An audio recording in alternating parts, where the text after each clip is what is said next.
Morning all of you.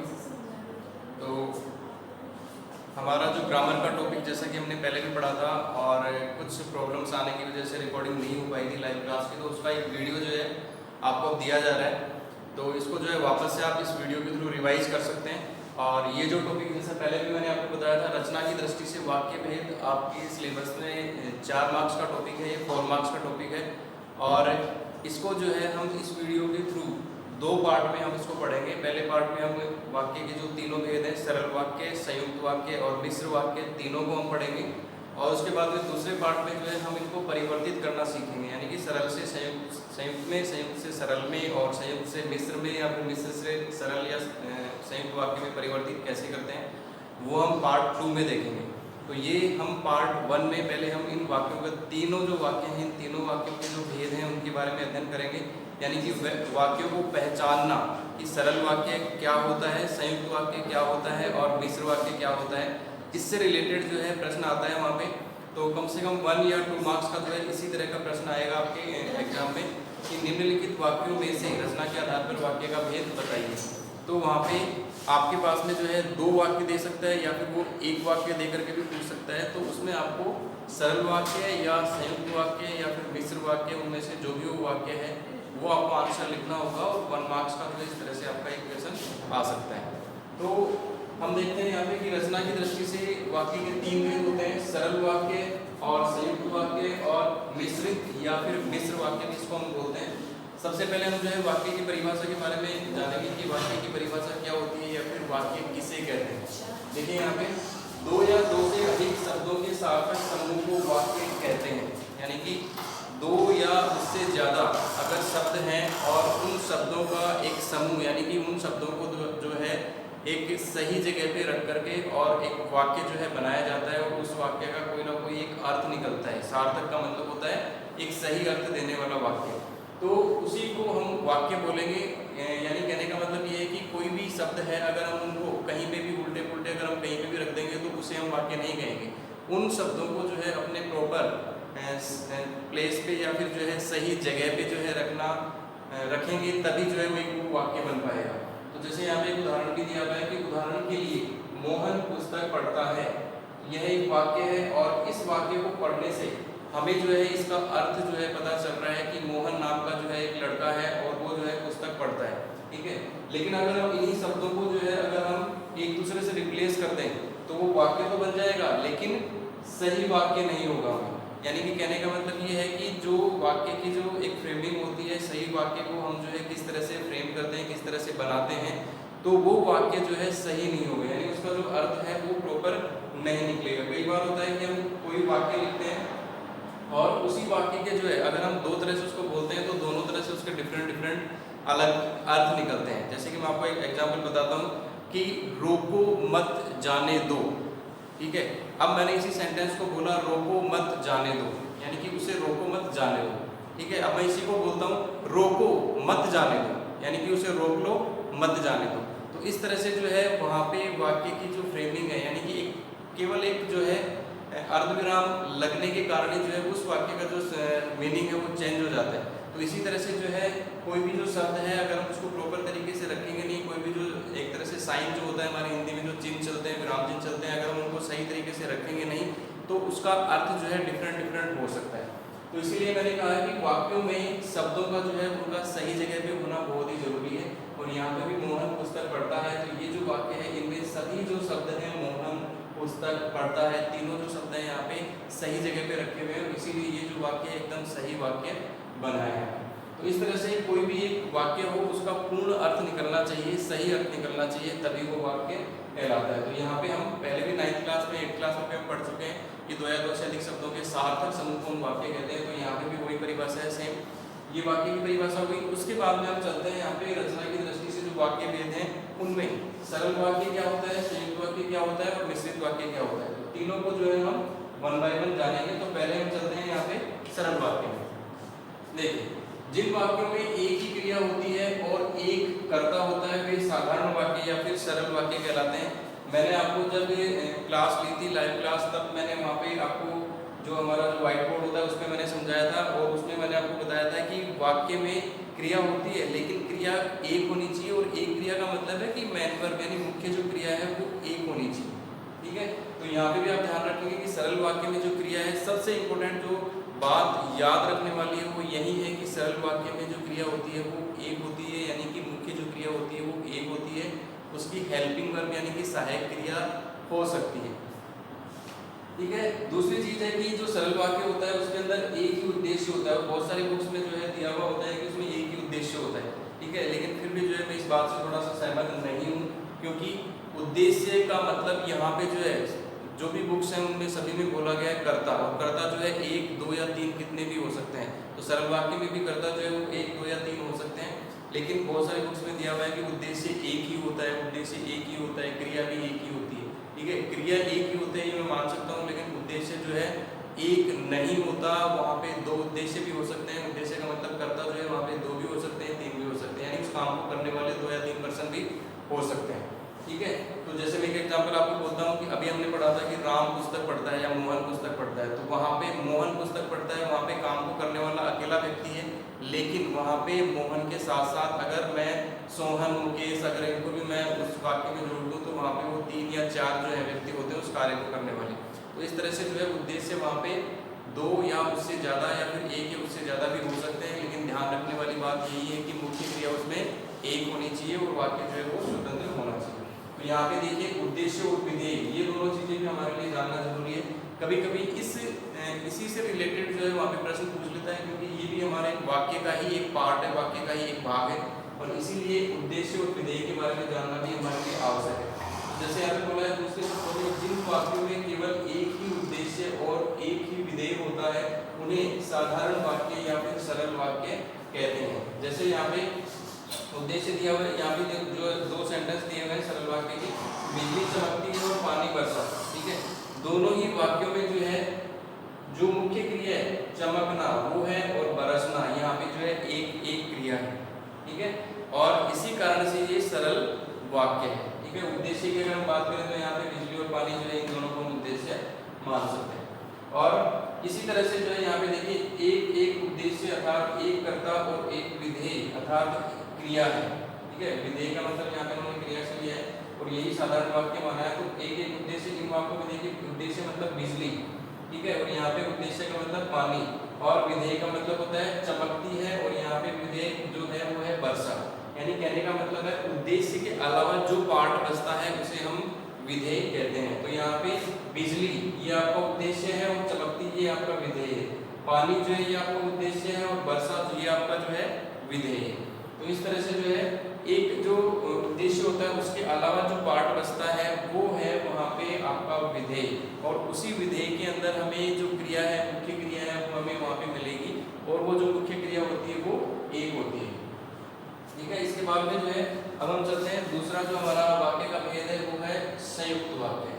संयुक्त वाक्य में क्या होता है कि दो जो सरल वाक्य होते हैं वो आपस में योजक शब्दों द्वारा जुड़े होते हैं, और संयुक्त वाक्य के योजक शब्द जो है मैंने आपको पहले भी बताए थे, लेकिन पहले हम जो है एक बार संयुक्त वाक्य के बारे में देख लेते हैं। जैसा इसमें लिखा हुआ है कि जिस वाक्य में दो या दो से अधिक उपवाक्य मिले हों परंतु सभी वाक्य प्रधान हों तो ऐसे वाक्य को संयुक्त वाक्य कहते हैं। सभी वाक्य प्रधान का मतलब हो गया कि दोनों जो वाक्य हैं या फिर तीनों जो वाक्य हैं वो स्वतंत्र होने चाहिए, इंडिविजुअल होने चाहिए, और उन दोनों या तीनों सेंटेंस के बीच में, उन तीनों वाक्यों के बीच में जो योजक शब्द हैं वो लगे हुए होने चाहिए। उन योजक शब्दों के द्वारा जो है वो जुड़ा हुआ जो है होना चाहिए। तो इस तरह से जो है वहाँ पे हम इन तीनों जो है तीनों जो एक तरह से जो दोनों या तीनों जो वहाँ पे सब वाक्य हैं वो वाक्य जो है आपके योजक शब्दों द्वारा जुड़े होने चाहिए, जैसे और, एवं, तथा, या, अथवा, इसलिए, अतः, फिर भी, तो, नहीं तो, किंतु, परंतु, लेकिन, पर आदि। ठीक है, तो ये जो शब्द है ये आपके संयुक्त वाक्य के योजक शब्द हैं, और इनमें से जो है फिर भी, तो और इसलिए ये जो शब्द हैं यहाँ पे आपके मिश्र वाक्य में भी प्रयुक्त होते हैं। इसलिए, ठीक है, और ये फिर भी या फिर तो, ठीक है, नहीं तो, इस तरह जो है ये दो तीन जो शब्द हैं आपके ये आपके जो है मिश्र वाक्य में भी प्रयुक्त होते हैं। इसके बाद में देखो दूसरे शब्दों में और इसको थोड़ा सा सरल शब्दों में समझाया गया है कि संयुक्त वाक्य जिस वाक्य में साधारण अथवा मिश्र वाक्यों का मेल संयोजक अवयवों द्वारा होता है उसे सरल वाक्य कहते हैं। अब इस वाक्य में देखो क्लियरली यहाँ पे बोला गया है साधारण अथवा मिश्र वाक्य, यानी कि हो सकता है कि वहाँ पे साधारण वाक्य के साथ में जो है मिश्र वाक्य भी तो उन वाक्यों को जो है हम वहाँ पे उन दोनों ही वाक्यों को जो है सरल वाक्यों या फिर जो उसमें जो मिश्र वाक्य जो ऐड है उन दोनों वाक्यों के बीच में ये आपको योजक शब्द जो है कहीं ना कहीं जुड़े हुए मिलेंगे। ठीक है, तो इस तरह से जो है आपका ये संयुक्त वाक्य होगा। जैसे यहाँ पे एक एग्जांपल दिया गया है, वह सुबह गया और शाम को वापस लौट आया, यानी यहाँ पे जो और जो है ये इन दोनों वाक्यों को जोड़ने का कार्य कर रहा है और ये दोनों वाक्य जो है और के द्वारा यानी और जो योजक शब्द है यहाँ पे उसके द्वारा जुड़े हुए हैं और दोनों वाक्य जो है एक तरह से स्वतंत्र हैं। तो इन दोनों वाक्यों के बीच में और ये जो आपके योजक शब्द हैं उनमें से और यहाँ पे आया है, इन दोनों वाक्यों को जोड़ रहा है, इसलिए जो है ये आपका संयुक्त वाक्य है। संयुक्त का मतलब ये होता है कि जुड़े होना। ठीक है, दो इंडिविजुअल या दो स्वतंत्र वाक्य जो है आपस में इन योजक शब्दों द्वारा जुड़े हुए होना। इसके अलावा देखो और के अलावा एक और जो है किंतु को लगा करके भी एक और एग्जाम्पल यहाँ पे दिया हुआ है, उसने बहुत परिश्रम किया किंतु सफलता नहीं मिली, यानी उसने जो है मेहनत तो बहुत की लेकिन सफलता जो है उसको नहीं मिली। तो यहाँ पे ये जो किंतु है ये सफलता नहीं मिली और उसने बहुत परिश्रम किया, इन दोनों वाक्यों को जो है यहाँ पे जोड़ने का कार्य कर रहा है और इसीलिए जो है यहाँ पे ये जो वाक्य है आपका संयुक्त वाक्य है। एक और जो है यहाँ पे देखो संयुक्त वाक्य के लिए थोड़ा सा और समझाया गया है कि संयुक्त वाक्य उस वाक्य समूह को कहते हैं जिसमें दो या दो से अधिक सरल वाक्य अथवा मिश्र वाक्य अवयवों द्वारा संयुक्त हो। संयुक्त का मतलब जुड़े हुए हैं। तो इस प्रकार के वाक्य लंबे और अधिक उलझे हुए हो सकते हैं, यानी कि अगर ज्यादा बड़ा अगर आपका वाक्य आता है तो वो वाक्य जो है इस तरह के शब्दों द्वारा जुड़ करके थोड़ा सा जो है आपको कंफ्यूज कर सकता है। लेकिन अभी तक जो हमने देखा है एग्जाम में इतना बड़ा जो है वाक्य नहीं आता है कि आप कंफ्यूज हो जाएं कि वो संयुक्त वाक्य है या नहीं, आप इजीली आसानी से पहचान सकते हैं। ज़्यादा से ज़्यादा ये होता है कि हमारी जो पाठ्य पुस्तक क्षितिज और कृतिका है उन दोनों में से चैप्टर के पीछे जो एग्जाम्पल दिए हुए हैं, जो ग्रामर्स के जो क्वेश्चन हमारी जो व्याकरण के जो क्वेश्चन दिए हुए हैं उनमें से जो है कोई भी प्रश्न जो है वो पूछ सकता है, तो उनका अभ्यास भी हमें इसके साथ में करना है। तो इस तरह से जो है ये आपका संयुक्त वाक्य है। इसके बाद में हम चलते हैं मिश्र वाक्य में। मिश्र वाक्य या फिर मिश्रित वाक्य जो है वो किसे कहते हैं, देखिए यहाँ पे मिश्र वाक्य में एक से अधिक उपवाक्य होते हैं, उनमें एक उपवाक्य प्रधान होता है तथा अन्य यानी कि जो दूसरा वाक्य होता है वो एक या अधिक उपवाक्य उस पर आश्रित होते हैं। यानी कहने का मतलब ये है कि उसमें जो है एक वाक्य जो होता है वो तो प्रधान उपवाक्य होता है और दूसरा जो वाक्य होता है वो एक जो है आश्रित उपवाक्य होता है। और इसमें जो है जरूरी नहीं कि प्रधान उपवाक्य ही पहले आए या फिर आश्रित उपवाक्य ही पहले आए, दोनों में से कोई भी जो है वाक्य पहले आ सकता हो सकता है आश्रित उपवाक्य पहले आ जाए, प्रधान उपवाक्य बाद में आए, या फिर प्रधान उपवाक्य पहले आ जाए, आश्रित उपवाक्य बाद में आए। लेकिन उनकी जो है एक थोड़ी सी छोटी छोटी जो पहचान है वो हम यहाँ पे देखेंगे कि किस तरह से हम उनको पहचान सकते हैं कि कौन सा जो है आपका वाक्य आश्रित वाक्य है। यदि हमने आश्रित वाक्य को पहचान लिया तो उसके बाद में प्रधान उपवाक्य को पहचानना फिर बहुत ज़्यादा ईजी हो जाएगा। तो इस तरह से जो है मिश्र वाक्य में एक से अधिक उपवाक्य होते हैं और उनमें एक उपवाक्य प्रधान होता है और एक उपवाक्य आपका आश्रित उपवाक्य होता है।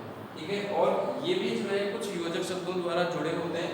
जैसे यहाँ पे दिया गया है जैसे कि, यदि, अगर, तो, तथापि, इसलिए आदि।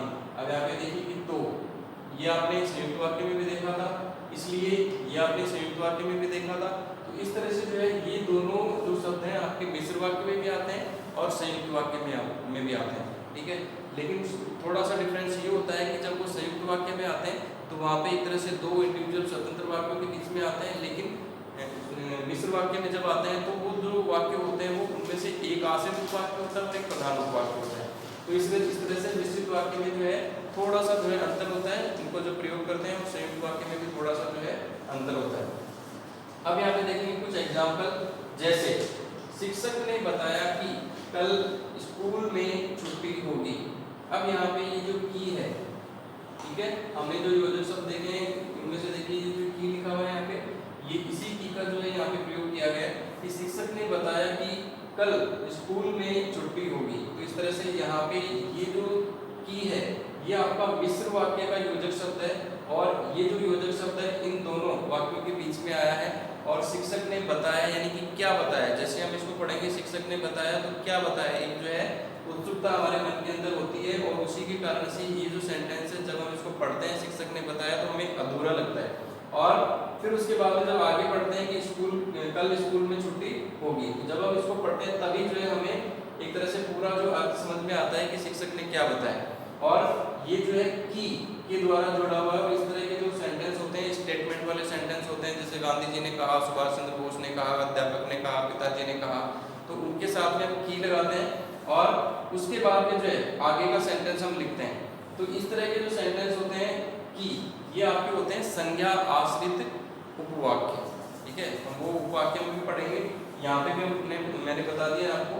तो ये जो है योजक शब्द यहाँ से हमने की लिया। आप दूसरे वाक्य में देखिए, जो व्यक्ति कमरे में बैठा है वह मेरा भाई है। ठीक है, अब देखिए यहाँ पे जो व्यक्ति कमरे में बैठा है, जब हम इसको पढ़ते हैं तो ये हमें अधूरा लग रहा है। ठीक है, तो यहाँ पे भी जब हम इसको पढ़ते हैं तो हमें पता चलता है कि इसके बाद में जो है कोई ना कोई सेंटेंस, कोई ना कोई वाक्य जो है। और यहाँ पे ये जो शब्द है ये आपका जो है मिश्र वाक्य का योजक शब्द है। तो इस तरह से आप इस मिश्र वाक्य को भी पहचान सकते हैं कि ये जो वाक्य है आपका मिश्र वाक्य है, जो व्यक्ति कमरे में बैठा है वह मेरा भाई है। तीसरा सेंटेंस देखिए, जब और तब, ये जो दोनों शब्द हैं ये भी आपके मिश्र वाक्य के योजक शब्द हैं। और यहाँ पे जब तक को प्रयोग करते हुए ये वाक्य बनाया गया है कि जब तू छोटा था तब साइकिल खूब चलाता था, यानी कि जब तुम छोटे थे तब जो है बहुत ज्यादा साइकिल चलाते थे तुम। तो यहाँ पे भी जब और तब को लगा करके और ये मिश्र वाक्य बनाया गया है, जब तू छोटा था। इसको जब हम पढ़ते हैं तो ये भी हमें अधूरा लग रहा है, तो इस तरह से जो है ये भी आपका मिश्र वाक्य का ही भेद होगा। फिर देखिए फोर्थ, यदि इस बार वर्षा न हुई। अब देखिए यहाँ पे जैसे मैंने इसको पढ़ा, यदि इस बार वर्षा न हुई तो क्या होगा, यानी कि अगर मैं इतना ही पढ़ के छोड़ दूंगा तो विद्यार्थी आप ही लोगों में से जो है कोई ना कोई स्टूडेंट पूछेगा कि सर क्या होगा फिर, तो वो मुझे बताना पड़ेगा, तो सारी फसल नष्ट हो जाएगी। तो इस तरह से यहाँ पे यदि और तो ये जो दोनों हैं ये आपके मिश्र वाक्य के योजक शब्द हैं, और इनको देख करके और इस वाक्य को पढ़ते हैं जब हम, तब हमें अधूरा लगता है, तो इसको हम देख करके पढ़ करके और आसानी से पहचान सकते हैं कि ये जो वाक्य है ये भी आपका मिश्र वाक्य का ही भेद है। तो इस तरह से जो है यहाँ पे हमने सरल वाक्य, संयुक्त वाक्य और मिश्र वाक्य तीनों के बारे में जो है हमने जो है यहाँ पे अध्ययन किया। एक बार वापस से हम इसको देख लेते हैं कि वाक्य के कितने भेद होते हैं दोहराव के लिए, सरल, संयुक्त और मिश्र। इस तरह से प्रश्न भी वहाँ पे पूछा जा सकता है कि रचना के आधार पर वाक्य के कितने भेद होते हैं, सरल, संयुक्त और मिश्र। ठीक है, इसी तरह से फिर दूसरा क्वेश्चन जो बन सकता है वो पूछ सकता है कि वाक्य में जो उसके अंग होते हैं वो कितने होते हैं, यानी कि उद्देश्य और विधेय की वो बात कर रहा है वहाँ पे कि वाक्य के जो अंग होते हैं वो उद्देश्य और विधेय। यहाँ पे देखिए उद्देश्य और विधेय। तो इस तरह से जो है वाक्य जो है उससे रिलेटेड दूसरा प्रश्न जो है बन सकता है कि वाक्य में, वाक्य की जो रचना के आधार पर जो वाक्य हम पढ़ रहे हैं उसमें जो है वाक्य के कितने अंग होते हैं, उद्देश्य और विधेय, दो अंग होते हैं। ठीक है, दूसरा प्रश्न हो गया। इसके बाद में तीसरा प्रश्न जो है एग्जाम में पूछा जा सकता है, कोई भी एक वाक्य दे करके उसमें पूछ सकता है कि निम्नलिखित वाक्य में उद्देश्य और विधेय जो है उसको बताइए या फिर उसको अलग अलग कीजिए। ठीक है, तो उसमें जो है उद्देश्य और विधेय को आपको अलग अलग करना होगा। ये तीसरा क्वेश्चन हो गया। उसके बाद में जो है फोर्थ क्वेश्चन वो आपसे पूछ सकता है कि निम्नलिखित जो वाक्य हैं, ठीक है, उनमें रचना के आधार पर वाक्य का भेद बताइए। तो आपको जो है सरल है तो सरल, संयुक्त है तो संयुक्त और मिश्र है तो मिश्र। इस तरह से जो है तीनों वाक्यों के बारे में आपको बताना होगा। अगर वो सरल वाक्य का भेद है तो आप सिंपली लिख देंगे कि सरल वाक्य ही, अगर संयुक्त वाक्य का है तो संयुक्त वाक्य, और मिश्र वाक्य का भेद है तो मिश्र वाक्य। तो इस तरह से जो है सरल, संयुक्त और मिश्र वाक्य में इस तरह से ये जो है 4 से 5 जो क्वेश्चन है वो बन सकते हैं। और अगर और भी आपके मन में अगर इनसे संबंधित और भी अगर कोई क्वेश्चन, कोई डाउट अगर आपके मन में आता है तो आप जो है मुझे कमेंट सेक्शन में लिख करके बता सकते हैं। इसके अलावा जो अपने जो क्लास टीचर है उनसे भी शेयर कर सकते हैं, वहाँ से भी वो मैसेज मेरे पास में आ जाएगा।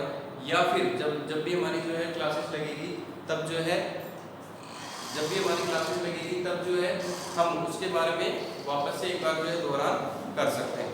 तो इस तरह से हमने सरल, संयुक्त और मिश्र तीनों ही वाक्यों के बारे में जो है हमने यहाँ पे पढ़ा। अब जो है नेक्स्ट जो हमारा जो वीडियो होगा उसमें हम जो है हमारे जो सरल संयुक्त और जो मिश्र वाक्य हैं उनको हम किस तरह से जो है कन्वर्ट करते हैं उसका हम अध्ययन करेंगे।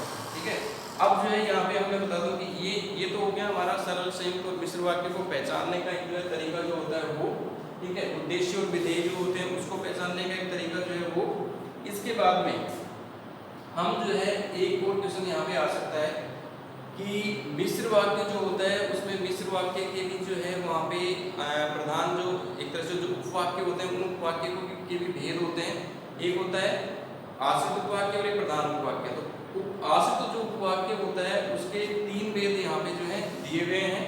एक होता है संज्ञा आश्रित उपवाक्य, एक होता है विशेषण आश्रित उपवाक्य और एक होता है क्रिया विशेषण आश्रित उपवाक्य। ठीक है, तो यहाँ पे इस तरह से जो है संज्ञा आश्रित उपवाक्य के बारे में जो है पहले हम देखेंगे यहाँ पे कि पहले जो है संज्ञा आश्रित उपवाक्य को हम कैसे पहचानेंगे, यानी कि प्रधान उपवाक्य और आश्रित उपवाक्य। तो थोड़ा सा पहले मैं आपको जो है प्रधान उपवाक्य और आश्रित उपवाक्य के बारे में जो है आपको मैं बता देता हूँ कि प्रधान उपवाक्य क्या होता है। देखिए यहाँ पे प्रधान उपवाक्य में देखिए जिस वाक्य में जो उपवाक्य स्वतंत्र होता है एवं उसकी क्रिया मुख्य होती है वह मुख्य या प्रधान उपवाक्य कहलाता है। ठीक है, जैसे यहाँ पे देखिए हमने राम ने कहा कि वह नहीं आएगा। ठीक है, अब इस वाक्य में राम ने कहा ये जो वाक्य है ये आपका प्रधान उपवाक्य है। ठीक है, वह नहीं आएगा ये आपका जो है आपका हो गया आश्रित उपवाक्य। तो यहाँ पे जो वाक्य जो होता है उसमें यानी एक जो स्वतंत्र जो वाक्य होता है मुख्य जो वाक्य होता है, प्रधान का मतलब भी होता है मुख्य। ठीक है, तो एक तरह से वो जो वाक्य है मुख्य जो वाक्य है वो है यहाँ पे राम ने कहा और इसीलिए ये जो वाक्य है आपका ये प्रधान उपवाक्य है कि वह नहीं आएगा। ये जो आपका है ये आश्रित उपवाक्य हो गया। तो इस तरह से जो है जो मुख्य क्रिया होती है वो होती है उसके अंदर और जो वाक्य होता है वो जो है वो स्वतंत्र होता है।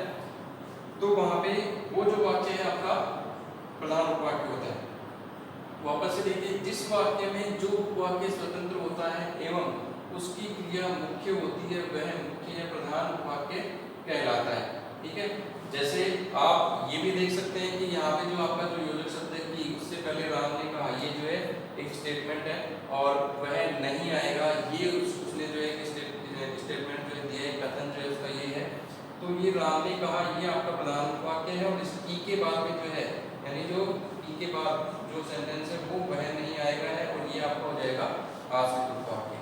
ठीक है, दूसरा हम देखते हैं यहाँ पे आश्रित उपवाक्य क्या होता है। आश्रित उपवाक्य में देखिए कि जिस वाक्य में जो वाक्य स्वतंत्र नहीं होता वह आश्रित उपवाक्य कहलाता है। जैसे राम ने कहा कि वह नहीं आएगा, वही सेंटेंस है वही वाक्य है और इस वाक्य में वह नहीं आएगा ये आपका आश्रित उपवाक्य है। तो जैसे जैसे आप इनका अभ्यास करेंगे वैसे वैसे आपको जो है थोड़ा सा पता लगने लग जाएगा कि जो है प्रधान उपवाक्य क्या होता है और आश्रित उपवाक्य क्या होता है।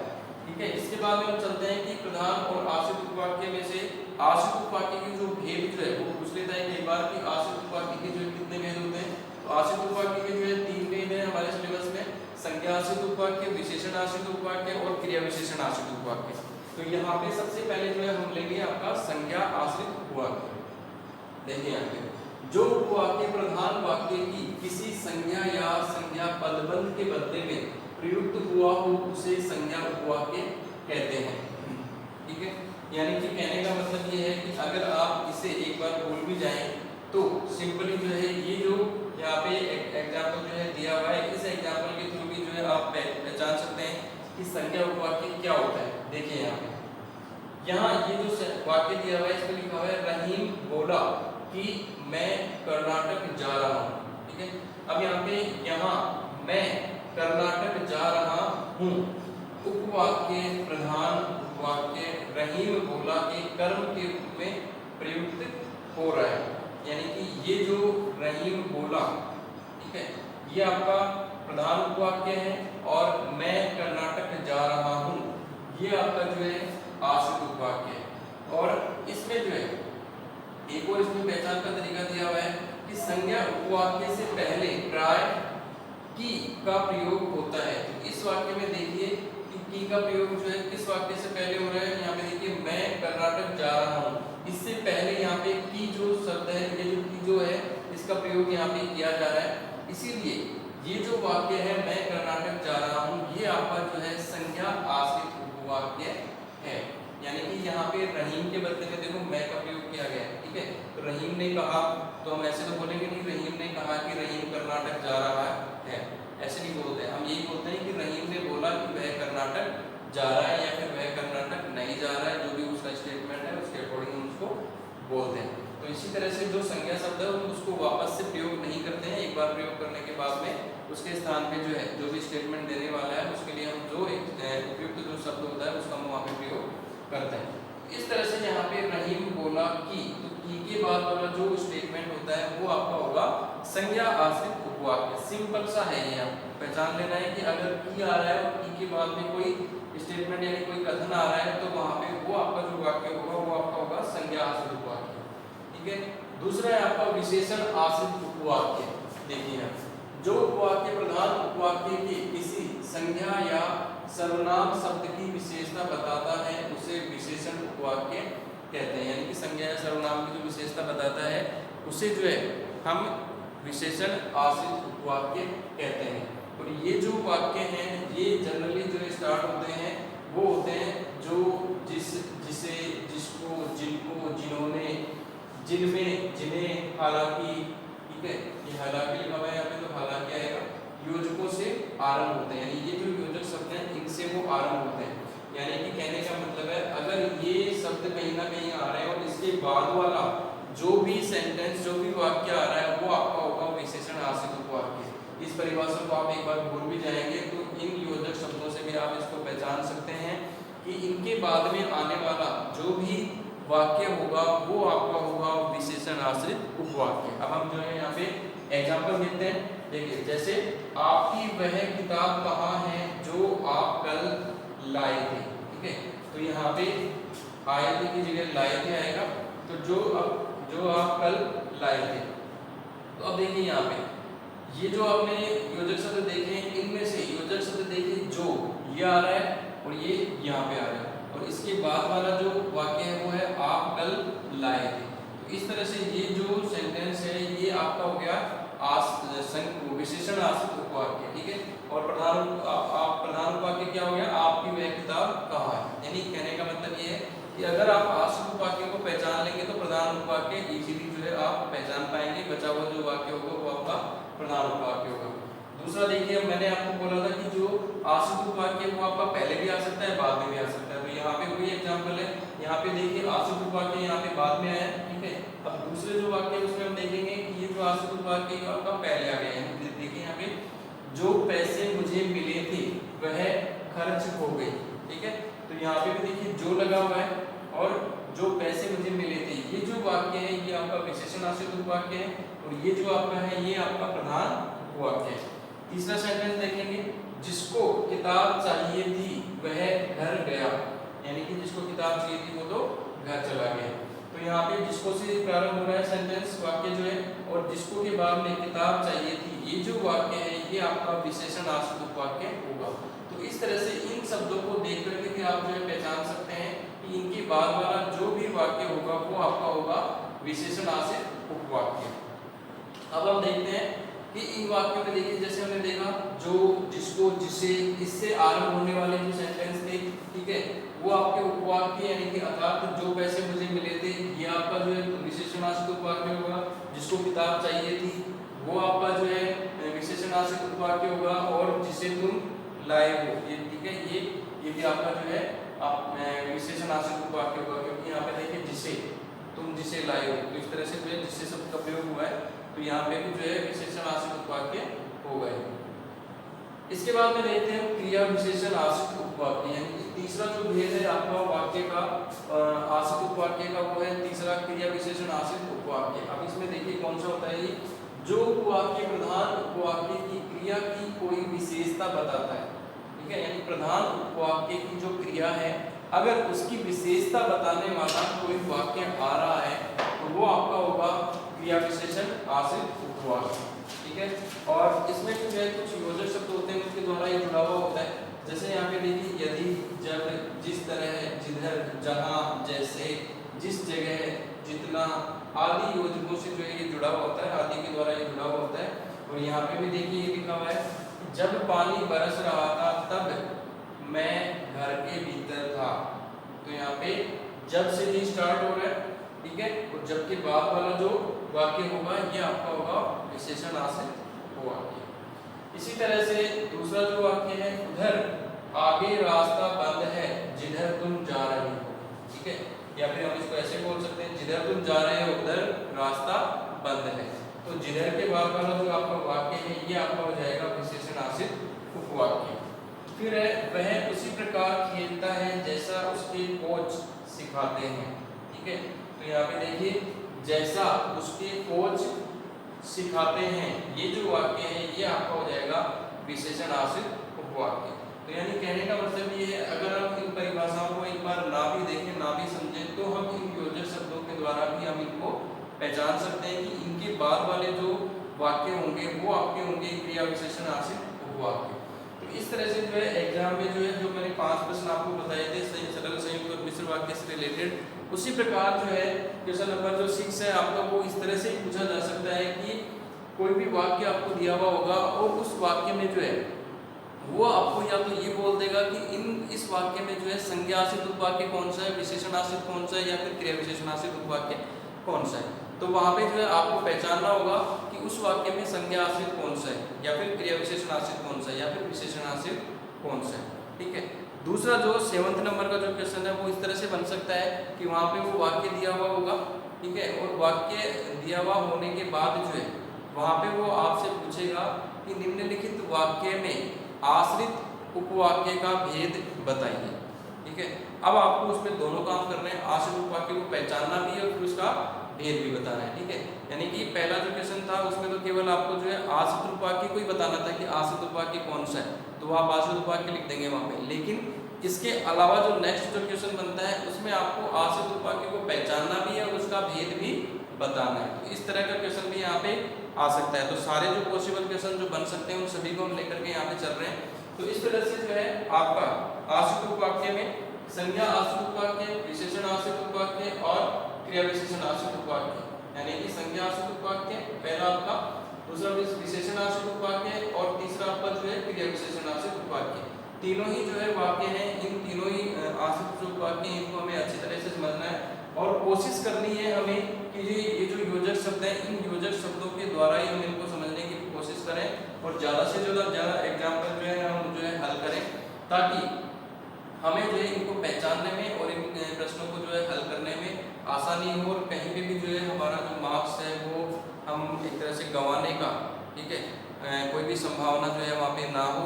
4 मार्क्स जो है 4 मार्क्स हम इजीली जो है अपने टॉपिक के प्राप्त कर सकें, ठीक है। हमें सुनने में जरूर जो है थोड़ा ऐसा लगता है कि 4 मार्क्स कम है, लेकिन ये 4 मार्क्स बन करके ही जो है हमारा जो परसेंटेज है वो इंक्रीज हो जाता है, ठीक है। 4 में 1 मार्क्स और जुड़ा 5 मार्क्स से जो है 1% जो है आपकी इंक्रीज हो जाती है। तो इस तरह से जो है ये 4 मार्क्स, हर एक मार्क्स जो है मैं तो बोलूँगा कि हर एक मार्क्स जो है आपके लिए बहुत ही इंपॉर्टेंट है, बहुत महत्वपूर्ण है। तो आप अच्छे से जो है इनका अध्ययन करेंगे। तो ये था हमारा पार्ट 1 जिसमें हमने सरल वाक्य, संयुक्त वाक्य, मिश्र वाक्य, तीनों के वाक्य जो है इनको हमने पहचानना सीखा। उसके बाद में हमने सीखा कि जो मिश्र वाक्य है, मिश्र वाक्य में आश्रित जो उपवाक्य हैं उन आश्रित उपवाक्यों के भेद, संज्ञा आश्रित उपवाक्य, विशेषण आश्रित उपवाक्य और क्रिया विशेषण आश्रित उपवाक्य, इन तीनों ही आश्रित उपवाक्य को हम किस तरह से पहचानेंगे। तो ये जो है हमने इस हमारे जो वीडियो है पार्ट 1 इसमें हमने पहचाना और इसके बाद हम पार्ट 2 में हम बात करेंगे वाक्यों को परिवर्तित करना, यानी कि सरल से संयुक्त वाक्य में, सरल से मिश्र वाक्य में, फिर संयुक्त से मिश्र वाक्य में, फिर संयुक्त से सरल वाक्य में, इसी तरह से फिर मिश्र से संयुक्त वाक्य में और मिश्र से सरल वाक्य में, यानी तीनों ही तरह के जो वाक्य हैं उनको हम आपस में एक दूसरे से परिवर्तित करना या कन्वर्ट करना जिसको हम बोलते हैं वो हम सीखेंगे, ठीक है। तो आशा करता हूँ कि आपको जो है ये वीडियो जो है पसंद आया होगा और आपने जो है इसको समझा होगा और बाकी आप जो इस वीडियो को जो है बार-बार देख करके भी आप जो है इसको समझ सकते हैं। अगर नहीं समझ में आया तो और ज़्यादा से ज़्यादा जो अभ्यास है, ज़्यादा से ज़्यादा जो वाक्य हैं उनका आप अभ्यास करें, उन वाक्यों को पहचानने की कोशिश करें, आश्रित उपवाक्यों को पहचानने की कोशिश करें, तो हम जो है ज़्यादा से ज़्यादा अच्छे से अच्छे मार्क्स हम ला सकते हैं। धन्यवाद।